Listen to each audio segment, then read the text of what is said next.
Wilder Show podcast. I'm Scott. That's Lauren. Yes, I am. Yes, it is. There yes, you go. Here I am. It's good. I am. I listen back to these, Yeah, and I notice that I sort of get into this rut of doing things exactly the same way. No, that's okay. That's good. Instagram, you find us there. Search for Wilder Show Pod. If you want to send us an email, it's podcast@wildershow.com. Wilder Show podcast drops on Tuesdays and Fridays, 6 a.m. Central Time or before on Spotify, Apple Podcasts, iHeart, Amazon, YouTube. Also on the TikTok now and again. Wherever you get your podcasts, please like, rate, follow, subscribe, and share. You're doing well today? Yeah. All right, very good. I have to go to the dentist. Yeah. I mean, it's okay, but it doesn't. It's not my favorite thing to do. Yeah, no, I understand. I'm hopeful. I had a bunch of stuff done last time. So I'm hopeful that this will be that, I can come home and say, I didn't have any cavities. There you go. To no Good one. for you. And that's what we're gonna. I'm going for. Ice Baby went to the store to get ready for the snowpocalypse. Get ready for snowmageddon. Uh-huh. I did pass the grocery store last night and noticed the parking lot was full. People were buying things like they're going away for a long time. I mean, it's just going to be until Sunday, right? I mean, Sunday, the sun's going to come back out. It's going to be cold. Bad stuff could happen. But for the most part, and again, this may be proved wrong by the time you're listening to this, but I think probably the deal is today is going to be rain. At the end of the day, it's going to turn into something other than rain, a little more solid. Might come in the form of freezing rain, might come in the form of sleet. Yeah. Tomorrow, it's going to be frozen stuff on Saturday. The end of that day, it will turn to snow. And by Sunday at 2 p.m., it will be cold, but the sun will be out and the radiant heat is going to make the roads passable. And it will be basically a 30-hour event. But people were buying food like they were going away for a long time. Like, what did you see? What were they buying? Like gallons and gallons of bottled water? Yes. And, yeah. They would buy lots of bottled water, toilet paper, and then, oddly, everyone was buying bacon. Everyone was buying bacon. Big, thick, chunky bacon. Bacon sounds good. I might have to get some bacon if there's any left. The woman in front of me had a big thing of bacon, big slab of bacon. Yeah. The guy behind me had a couple. He had like tons of meat that he had bought. I don't know what's going on. I mean, it's going to be too cold, I think, do it outside. Well, but you know what, though? That's a good point, too. I sort of shy away from turning on the oven unless it's absolutely necessary between April and October, usually. So maybe people are just doing a whole lot of oven cooking this weekend. And then you can, freeze stuff, put it away for later. Keep the house warm. By keeping your oven on and busy during the time that you're going to be home anyway. Yeah. The President of the United States, before he went to the World Economic Forum, you saw that in Davos, Switzerland. The President went to the White House press briefing room to mark his first full year in his second term. That anniversary just happened. And he was extolling all the things, all the wars that are gone, all the things that are done. Does it seem longer? Than a year, and I mean, no disrespect at all. It's just it has been packed full of a lot of stuff. It has, and that's part of it. Is he has done an awful lot of things, and not everybody loves all the things that he's done, but he's done an awful lot of things. And the other thing is, in my mind, I sort of attach it as his fifth year. I think you're right about that. So it seems like it's the gap between the Biden years or whatever. Yeah. In any case, he spoke, and then he took questions. The statement part, the first part where he talks, and then later he'll take questions. That first part was more than 2 hours long. He went on a while. And he's done a lot of things, I get it. But in fact, they changed the name of the room. It's now no longer the briefing room. By the end of the talk, he began addressing all that he had accomplished in his second year. No, that was complete. It took him the president in Davos, there will be no invasion of Greenland, as we talked about, right? Right. We said it will not happen. There are three ways you get things that are not yours. You can steal it, you can have it given to you, or you can buy it. Right. And we said, they won't be stealing it. That's not going to happen. We're not going to invade to get Greenland. But he was speaking there in Davos, again with the rambling. I mean, a rambling speech. If you are speaking at a World Economic Forum, and if there are people in the room who don't speak English and are having to wear headphones to hear the translation of your talk, they should not have to have the interpreter translate Sleepy Joe Biden. And they did. It just gets old. It gets really, really old. The president confused Iceland with Greenland and a bit of awkwardness there in Davos. But you can. I mean, we've talked before that Iceland is the greener and Greenland is the icier. Right. But anyway, when you play a golf tournament, this is about NATO, okay? Mm-hmm. He was asked about NATO because the whole thing was, are you going to overtake Greenland and does that impact NATO? And NATO is the North Atlantic Treaty Organization, right? Right. And it has to do with these democracies, has to do with these countries that band together. And Article 2 of the Charter of NATO says, and we talked about it before, but just to refresh because it impacts what we're about to talk about, if any one member of NATO is attacked, the other members come to their rescue. Now, you would say, well, has that ever happened? Has it ever happened that Article 2 was invoked? Is that the word? Invoked? Yeah. And the answer is yes. And when was that? It was right after 9/11. Okay. Where other NATO countries came to because we had been attacked. And so it has happened before. It could happen. And obviously we don't want it to happen. Well, so this is about that. When you play in a golf tournament, like let's say a charity golf tournament, and they have foursomes. 4 people are playing golf together. Guys are putting their teams together. So the team is going to play the other teams, okay? They're not playing individual. It's about the team and what the team is able to accomplish. So you put your foursome together. And when you're putting your team together, you might include 2 of your friends, right? Mm-hmm. I mean, my brother and a friend of mine. That's 3 of the 4, me, brother, friend. But you also want someone else who may or may not be your friend.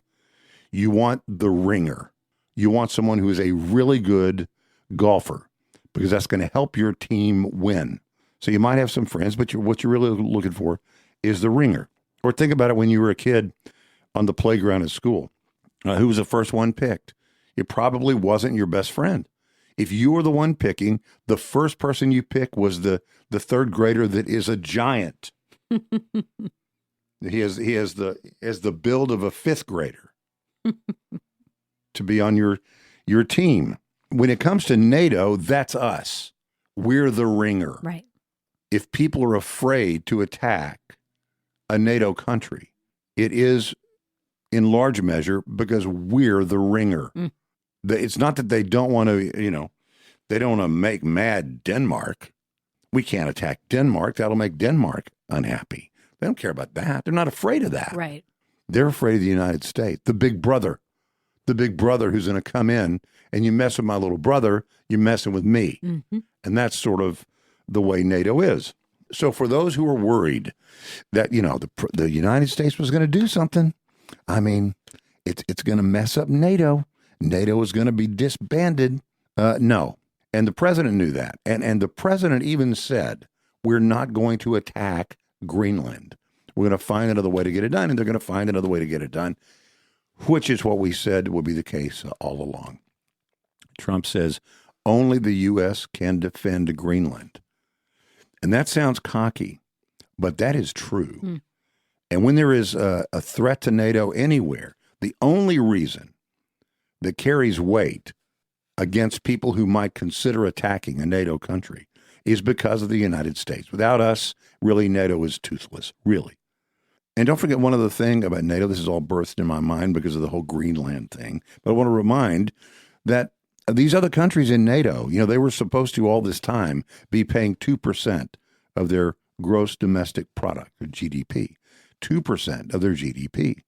And when Trump was saying, this is not right, we're paying for everything, it's not enough that we're fighting, that we're sending more troops. It's not enough that we're sending more weapons. We're also paying for more. Those days are over. We're not going to do that. And remember, there was a threat about tariffs. Yeah. These countries, they're our friends, but are they really our friends if they're not paying their 2%? So what did Trump say? We're moving it from 2% that you're not paying to 5% that you're going to pay. And they do. So all these things can work together. The threat of a tariff. Oh, it's terrible. What is he thinking? He's making our friends unhappy. Our enemies are happy with us, and our friends are unhappy. What in the world is he doing? He's working so much against the United States. Maybe not. Maybe not. Maybe you just don't get it. Maybe. I don't get the 2-hour-long thing that still talks about sleepy Joe Biden and all the other stuff. I think that's ridiculous. And one more note about the president. I don't think he's well. I've said that for a while, but I don't. And it's not just the bruise on his hand. You know, when you get older, you get bruises, and there may be even a chronic situation. He may have some blood vein problem where it's not going from point A to point B. That's not a medical. So let's see. You're not a meteorologist, and you're not a weatherman, and you're not a doctor. But I think he's not well. I think he's a little rambly. I mean, more than usual. It's not weavy. He's rambly. And there's stuff that's like, really? Why are we talking about that?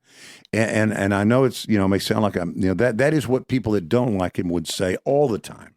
But look, I mean, I voted for him. Yeah. So, but as we said before, our ability to be critical of the people that we voted for is part of what lets people know they should listen to us when we're critical of the people we did not vote for. One thing about the weather, men and women, I kind of feel bad for weather people because, first of all, they're wrong a lot. And but the other part is there's such a big promo. It's almost like the job of a weather person is not to forewarn us about the weather. The job of the weather person is to make sure you watch the news. That's true. It's the promos run, and we'll have more for you at 4:00 or whatever. And then at 4:00 comes, and I'm here, and I'm over here in the weather center. The weather center. Yeah. We have more though, and we'll get to that in about 10 minutes. It's just it all becomes. Or have something to sponsor.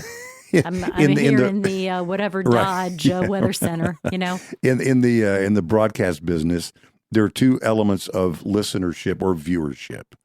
It is cum, which is the cumulative number of people who watch, and the TSL in the case of radio, the time spent listening. Yeah. So it's two things. Are they watching TV, and how long are they watching the newscast? Well, if you don't start with the weather today, yesterday, tomorrow, you have to start with the weather to let people know we're going to talk about the weather. We'll talk about some sand being spread or different things, but the weather person is here. And he comes on or she comes on quickly to tell you, I'm here and I'll be back in a few minutes. And at the very end of the cast, you also have to have, let's check one more time. Let's check in one more time with Julie, who's in the weather center. Julie, how are things looking over there? But it all just almost becomes a thing of promo. Yeah. So anyway, I hope it all goes well. I'm not a weatherman, but I think that's what's going to happen. But by Sunday, it's going to be fine. You'll be driving around. Monday, it's going to be okay. By the next time we talk. Yeah, exactly. Yeah, sure. Michelle Obama, she was on that Daddy Girls podcast, whatever it's called. Oh, was she really? Mm-hmm. Call her Daddy? Mm-hmm. I've not... That's not, don't call Michelle Daddy. That's the name of the podcast. That's the name of the podcast. Yeah. I've only listened to that once or twice. She sort of has a foul mouth. She does have a foul mouth. I was not listening for her. I can't even remember who it was she was interviewing that I was really interested in hearing from, but I don't think I even made it all the way through because it's foul mouth and just sort of coarse. Yeah. I don't know what the deal is with that. I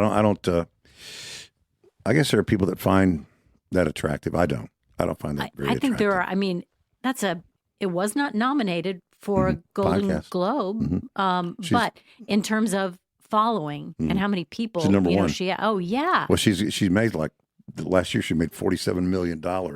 She's all over it. Yeah, whatever. Michelle Obama was there. Michelle Obama says that America is not ready for a woman president. And she based that on the fact that, two women ran and they did not win.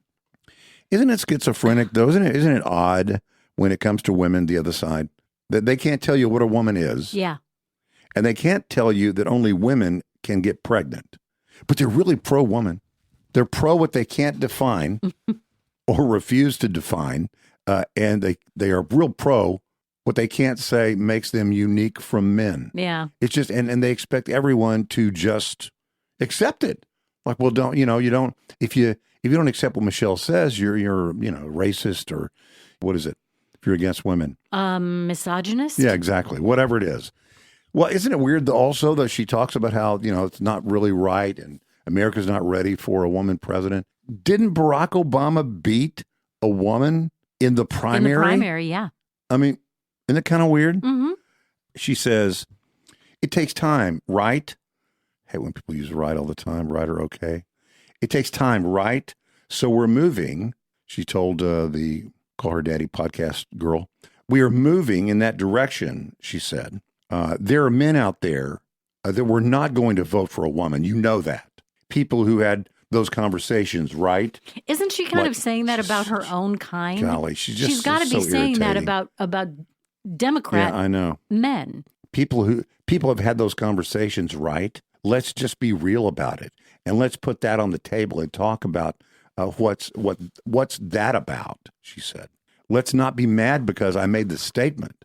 Let's look at the fact that we've had only 2 qualified female candidates. And she goes on and on and on. Here's the problem, though. To determine that based on the female candidates, whether they've had them or not had them, is to suggest that it is only that they are a woman. Right. What was the phrase we used all the time when Hillary was running for president? I used it with Barack Obama, too. Didn't take. You waited too long to get it wrong. Yep. You've waited too long to get it this wrong. I thought the same thing with Barack Obama. I'm not against having a black president or a mixed race president. Of course. I'm not against having a woman president, but not that woman.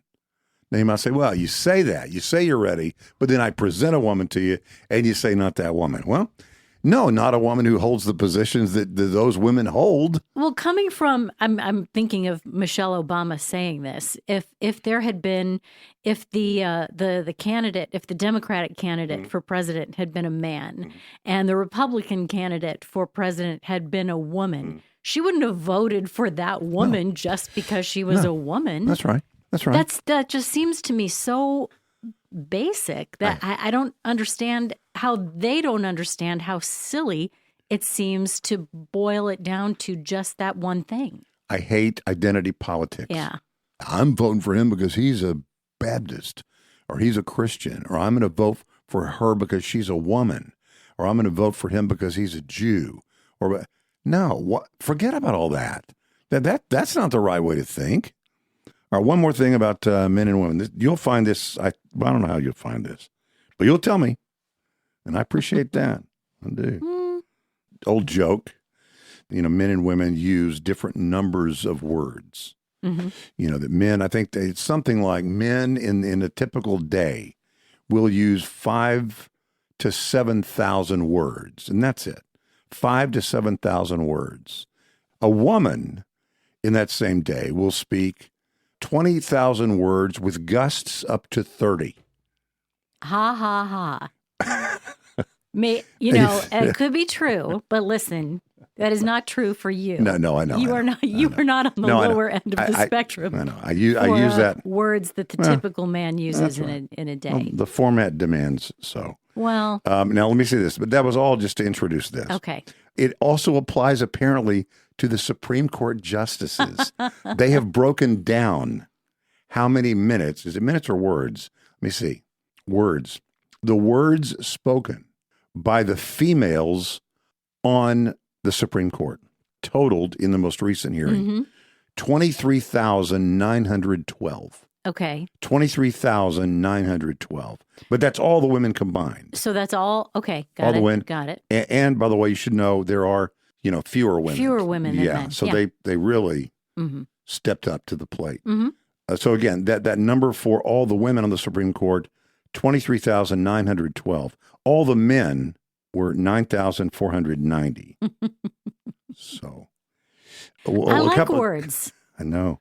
I like words. I want to use them a lot. I like words. Here's another very interesting thing. Ketanji Brown Jackson was leading the way. Okay. Ketanji Brown Jackson spoke 11,003 words. Mm-hmm.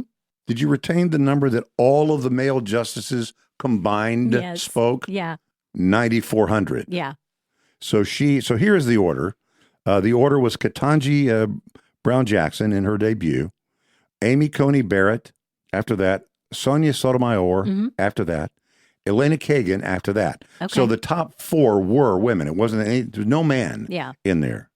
John Roberts was next, and he is the Chief Justice. So that makes full sense. John Roberts, Neil Gorsuch after that, Brett Kavanaugh after that. And then the 2 that have been there the longest, and really 2 of my favorites, Samuel Alito and my favorite, Clarence Thomas. Do you know how many words Clarence Thomas spoke? Tell me. Remember, Ketanji Brown Jackson spoke 11,000 plus, right? Yeah. Mm-hmm. Clarence Thomas spoke 96. Really? 96. Now, he to be fair, he has his first 2 years on the Supreme Court. I don't think he ever asked one question. Huh. He would take it all in. He would make his points in the meetings behind the scenes. Okay. But he was not a big questioner of the people presenting. Now, one other point about this, and it is kind of funny. There also was a study that the New York Times posted that said the women on the Supreme Court, the justices, the female justices on the Supreme Court are more often interrupted by the men than are the men interrupted by the women. I'm not shocked. Well, you know why? Well, the guy is trying to get a word in edgewise. I knew that was coming. I understand that. If you think that's just the way it is in your house or in your work or in your podcast studio. It's that way at the Supreme Court too. I just thought it was really funny. It's like there are stats for everyone. You know, it's like if you really love football, you know about yards and penalties and all of those things. But if you're really into the Supreme Court, I can tell you how many words were used by Elena Kagan in 2025. Oh, it is time for Scattershoot. Let's go.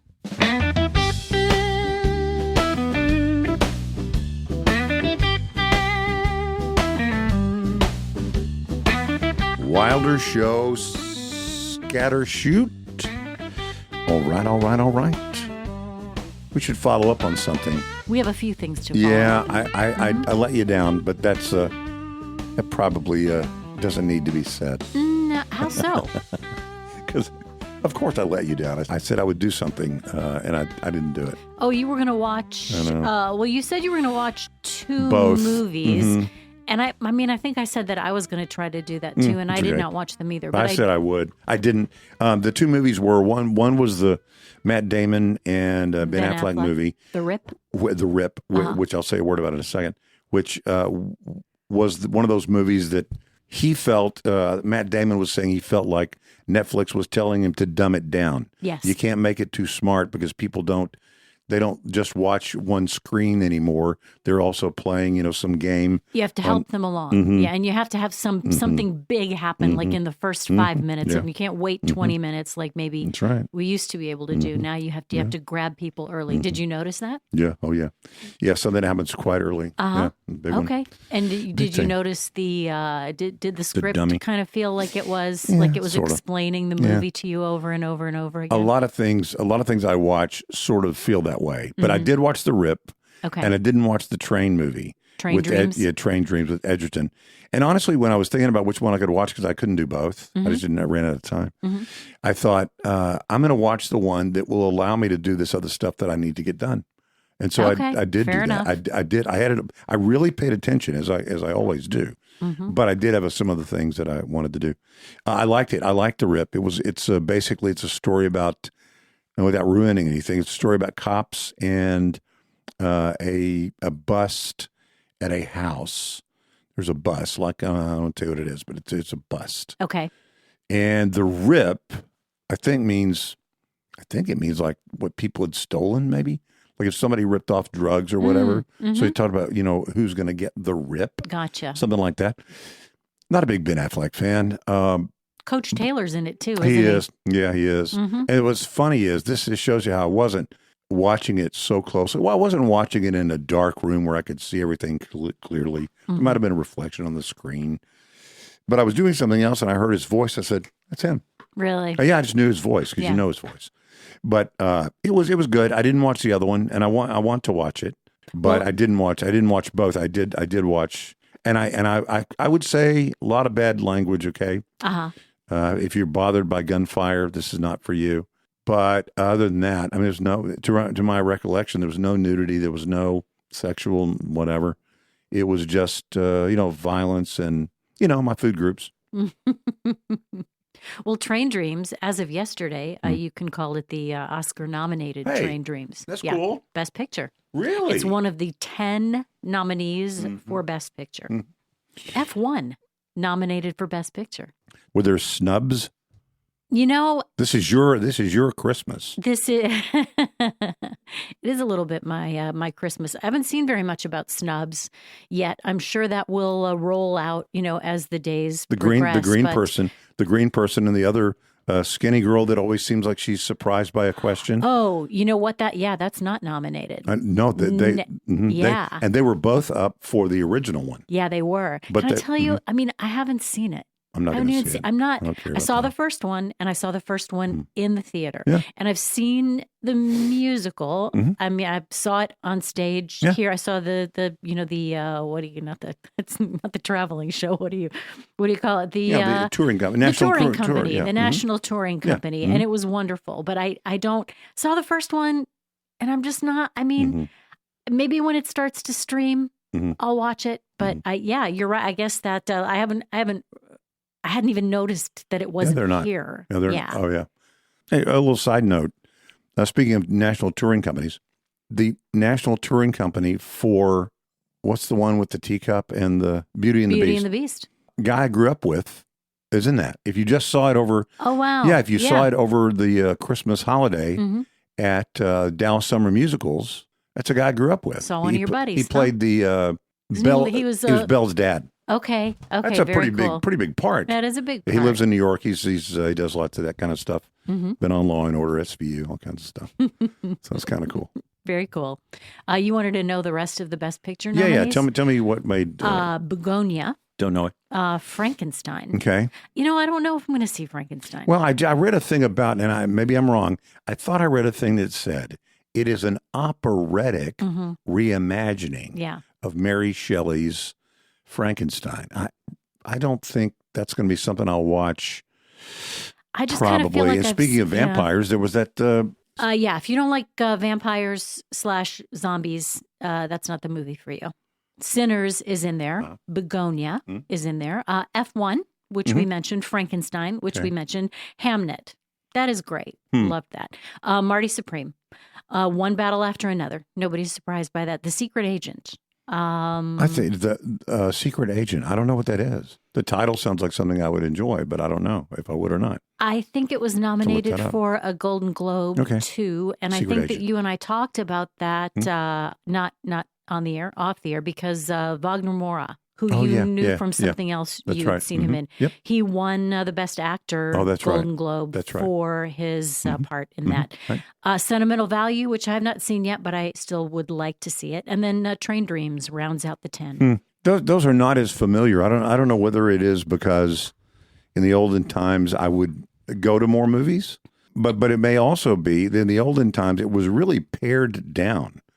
There were only 5 nominees.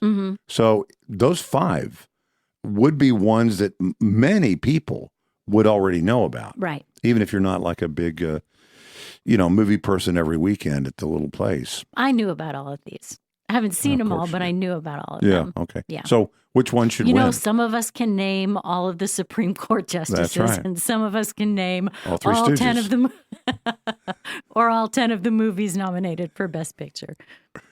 What else did you want to know? I wanted to know, who do you think of all these, who should win for Best Picture? Oh, I don't know. Let's wait. Let's do picks later. If we're going to do picks, let's wait until we're a little bit, because really what I'm more interested in than these are the nominations for the Razzies came out before. Is that for the bad ones? The bad ones, okay. yes. And one of them, you're going to love this because we talked about it when it first came out. It was the source of much discussion. It's Razzies, short for the Golden Raspberry Awards. And it will, they'll announce these the day before the Academy Oscars, Awards. Yeah. Snow White. So other people thought Snow White was not great. Tied for War of the Worlds, which I don't really know anything about. Up for 6 Razzies, but one of the things that I thought was really interesting was worst supporting actor. All 7 artificial dwarfs from Snow White. Yeah, see, that's the thing. You know, all those things. You can't do this. You can't do this. Yeah. You have to have this. Snow White has to be a lesbian. You can't have dwarfs or whatever. She's not a lesbian. I was kidding, sort of, but it was like, no, we can't have her kissed by the prince.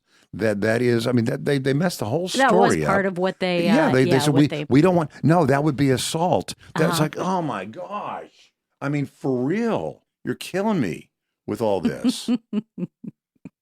I knew it really bothered you. And yet they can't tell you what a woman is. That was not the only nomination for the 7 Dwarves. They were also nominated in Worst Screen Combo, all 7 Dwarves. Robert De Niro also got a nomination in Worst Screen Combo, along with himself as twins, I guess, Frank and Vito in The Alto Knights. The Alto Knights. There's another nomination in here that I'm going to mention because I would want you to do the same. We have a long-standing thing about Greg Kinnear.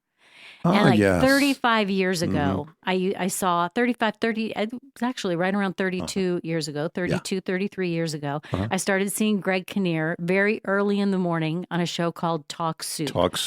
And I told you, and other people too, this guy is really talented. He's going to go places. This is not all he's going to do. He's not only going to, his career's not going to end here. He's got more in store for him. And then several years later, he was nominated. I think he won the Academy Award for As Good as It Gets. He was Best Supporting Actor. He was at least nominated for Best Supporting Actor in As Good as It Gets. And I felt vindicated. I was right. I had a suspicion about that, and I was proven right. Well, he's also nominated this year for a Razzie for Worst Supporting Actor in Off the Grid, which I know nothing about. I had to look it up. I had to look it up to see what it was even about. It's a movie with Josh Duhamel, and I'd never heard of it. Came out in the summer. I've never even seen it on a streamer. What were your movies you liked him in? Oh, I've liked him in everything I've seen him in. I thought he was great in Little Miss Sunshine. Yeah, As Good as It Gets. He was in, trying to remember the rest of his filmography. You've Got Mail. You've Got Mail. I mean, You've Got Mail. He was wonderful in You've Got Mail. Parker Posey. Parker Posey's great I mean, in that. honestly, everybody gushes over the two that we're supposed to gush over. Yeah. But Kinnear and Parker Posey carried their weight. Rock stars in that. You saw him in The Gift.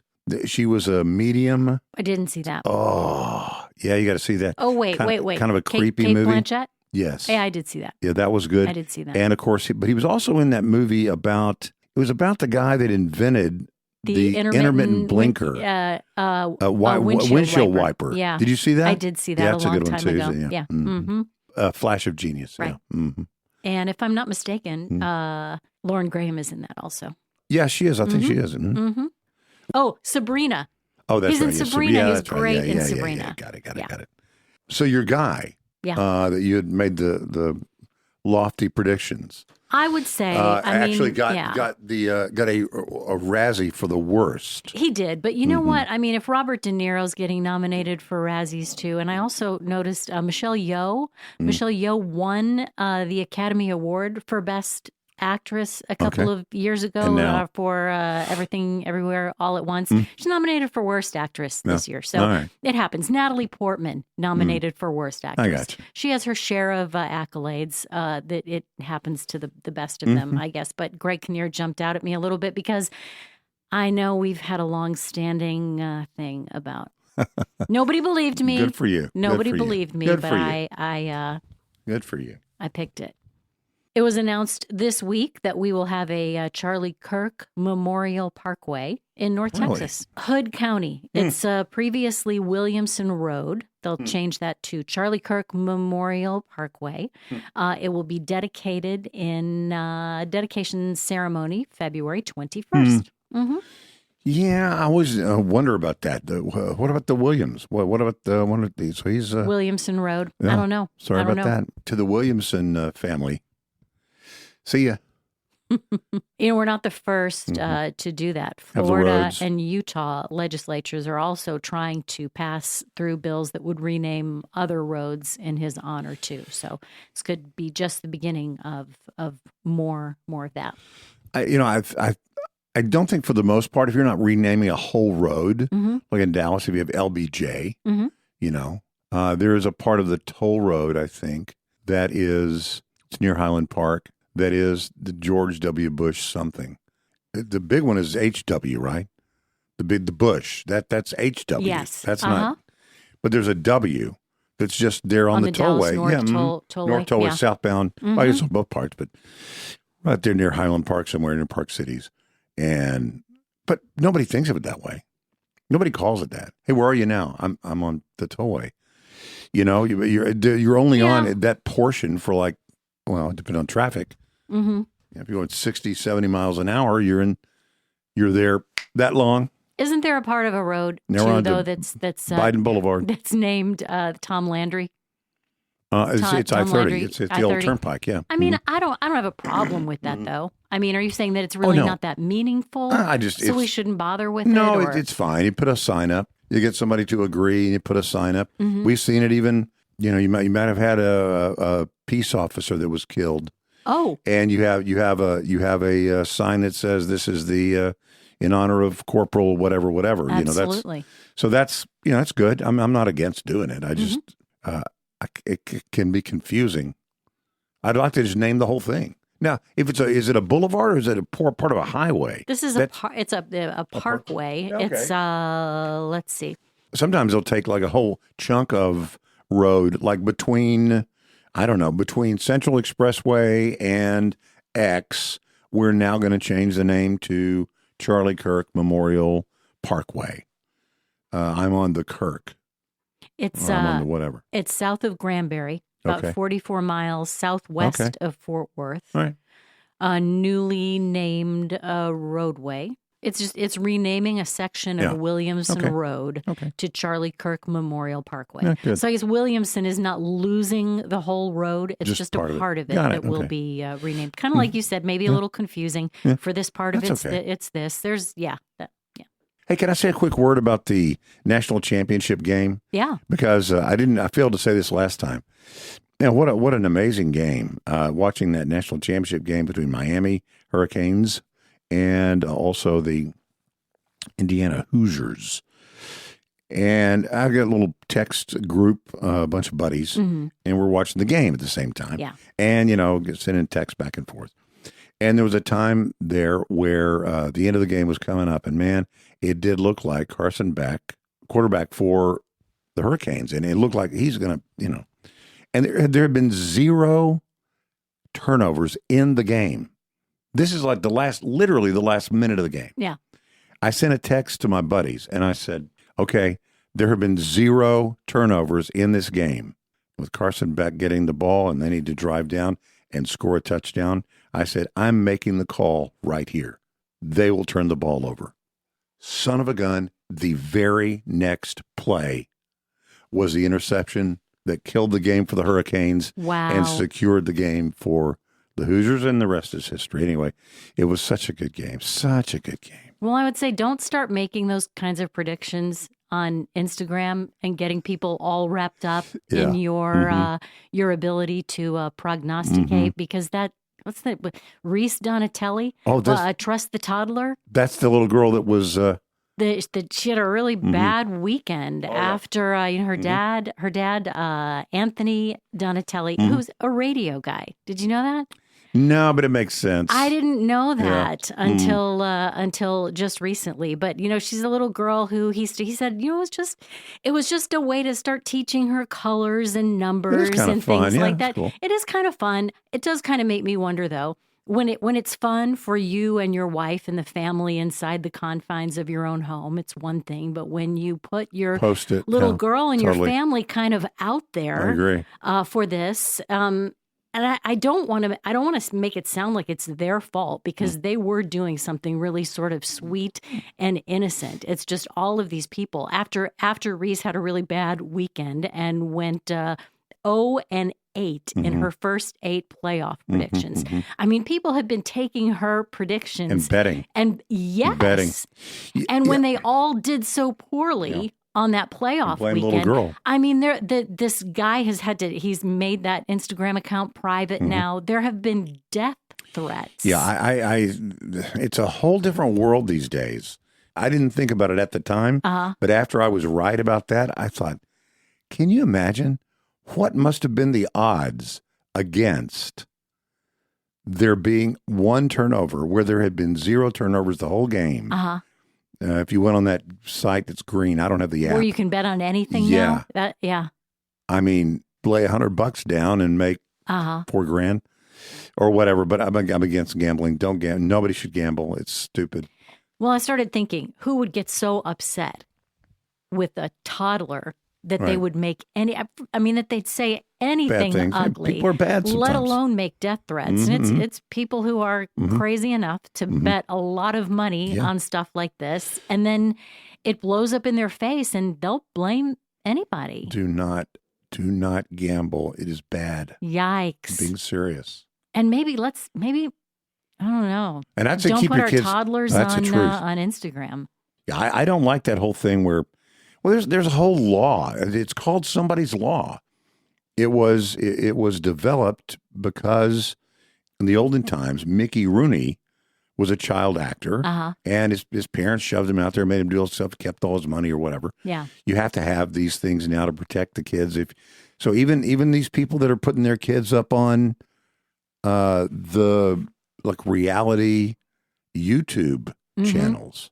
Oh, I say Instagram. It's really all social media. Sure, yeah, but of course, vlogs and things like that, where your kids are out, stop all using different your kids. Aspects of their lives. And this is not new. I mean, people listening to this could say, people have been doing that for more than a decade already, maybe 2. But there are plenty of reasons why it's not a good idea. One more thing from last week. Yep. We talked about how optimism can have an effect on the success of immunizations. There's a mind-body connection. Yeah, it was a research that had been done on the mindset of the people receiving a vaccine. Gotcha. And if the people, if the person believes that the vaccine is going to protect them from whatever it is that they're being immunized against, if they have a positive mindset on that, it is more likely to protect them from that disease. So Josh in Spain, our listener Josh in Spain. Oh, that's right. Yeah, sure. Emailed the show, which we love, podcast at wildershow.com. There you go. If you would like to do the same.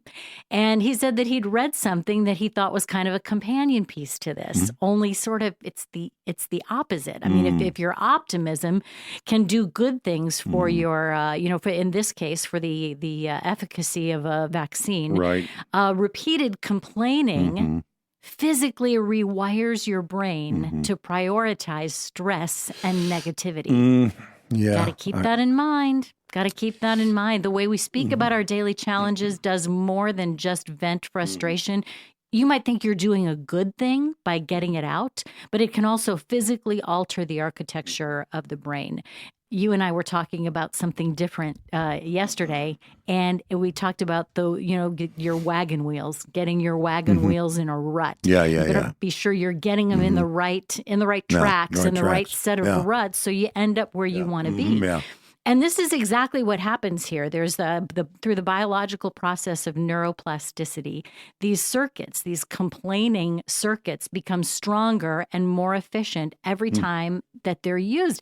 You're building those muscles. The brain becomes more adept at finding things to be unhappy about, which turns sort of a temporary mood into a permanent biological predisposition toward negativity and fear-based thinking. So the next time you're going to complain about something, maybe think twice.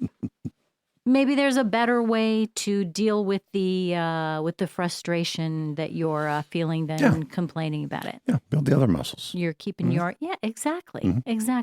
Keeping your brain healthy and boosting your mood while you're at it. It's a good note to end on. That's Wilder Show Podcast. If you want to send us email podcast@wildershow.com. Thanks, Josh. And hey to Spain. España.